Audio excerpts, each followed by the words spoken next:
Here's a different take on a fun fold card meant to cheer someone up to celebrate spring. It has an inset jar of flowers, perfectly in bloom, and they won't get crushed because it is inset. So I'll show you how to make this coming up next on Catherine Paper Art. Welcome. Well, in today's video, I am going to use up some of my printed papers, designer papers. And I decided that I would do a fun fold card. And since it's close to springtime, I mean, we're just a couple days away, unless maybe it is spring already. I don't know. I don't know what today's date is. But I decided I would use the jumbo jar die from the Greetery. I was looking on their lookbook and found some inspiration there. So I said I would use this and the Botanicut's, wildflower mix and the bluebells. And I'm also going to use the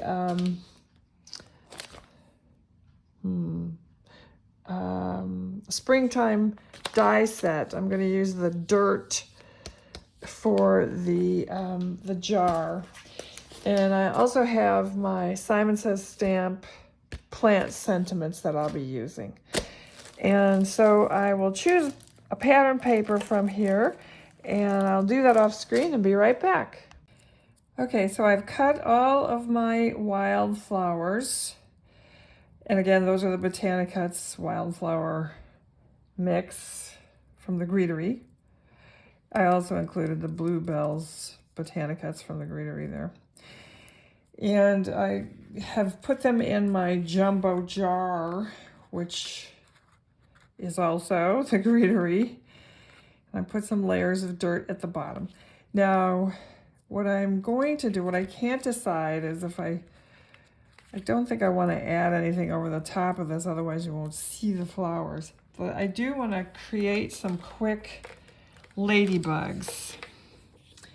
And all I'm going to do for that is just color up some red. And I could use a die, but it's just easier to use a hole punch. I'm just going to, because this is a small setting here, it's just better to use a small. Well, I mucked up one of those. Just want to have 3 of these. So I am going to just use my gel pen and put in some details. So I'll do that off screen and be right back. Now, I didn't show this before, but off screen I used some of the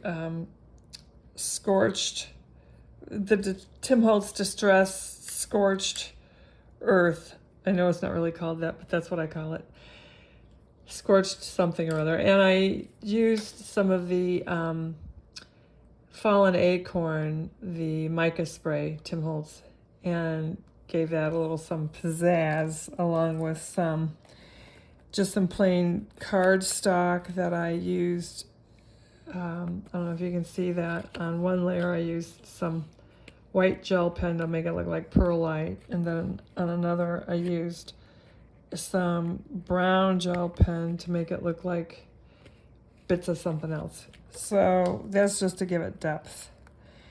And so now you can see also I have my little ladybugs. I put 3 in. So now I'm going to do the card base. The die cutting for all of this stuff was no big deal, so I didn't bother to put all of that on the video, and it's nothing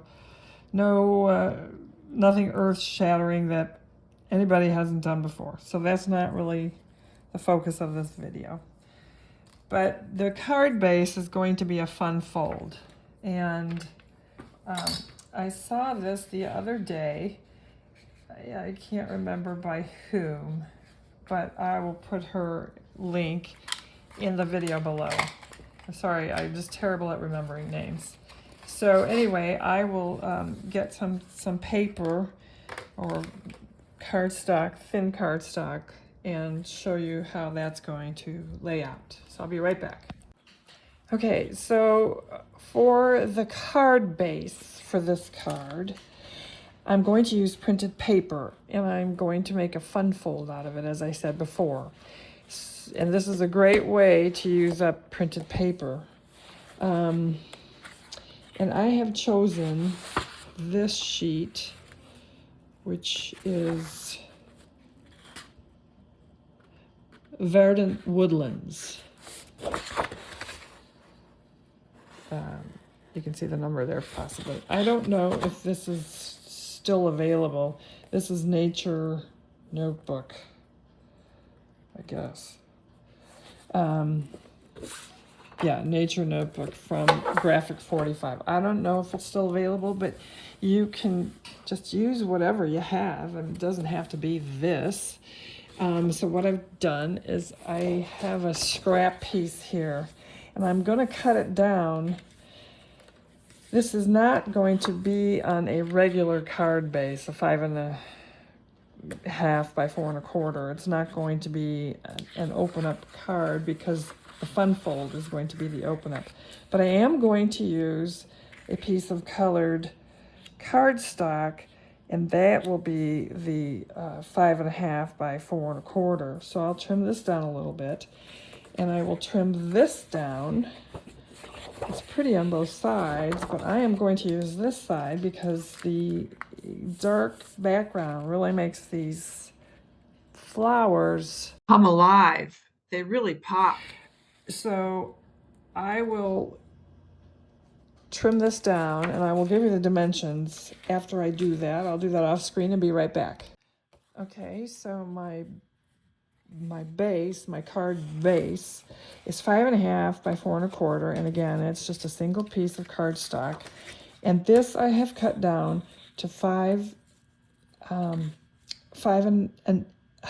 sorry, this is 5.5 by 4 1/4, and this is 5 3/8 by 12 inches long.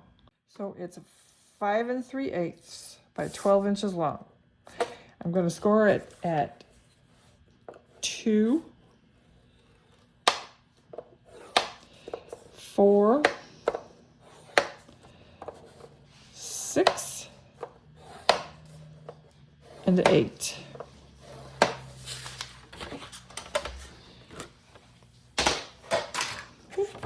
And then I am going to burnish these. I'll do this off screen and be right back. Basically, it's just going to be a Z fold all the way. And I just want to make sure before I burnish it that I'm even at the top and the bottom.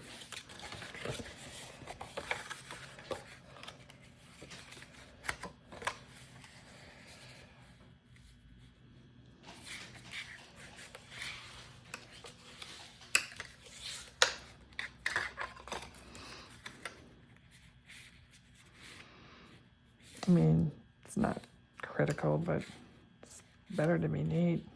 I try to be neat.